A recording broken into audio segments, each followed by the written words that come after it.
Syedaralun, masyarakat Gampong Lungbata, Kecamatan Lungbata, Banda Aceh melaksanakan peringatan Maulid Nabi Muhammad SAW di Menasa Gampong pada Sabtu 5 November 2022.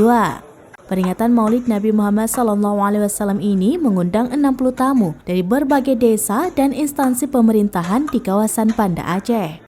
Kecik Gampong Lungbata Kurniawan pada Serambi On TV pada hari Senin 7 November 2022 menyebut peringatan Maulid Nabi Muhammad SAW dilaksanakan mulai pukul 11 waktu Indonesia bagian Barat hingga selesai.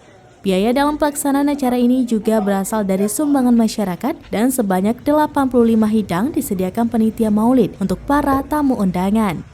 Menuju ke lokasi acara, umbul-umbul untuk menyemarakan peringatan Maulid Nabi Muhammad. Tonton video ini selengkapnya di YouTube Serambi On TV dan Facebook serambinews.com.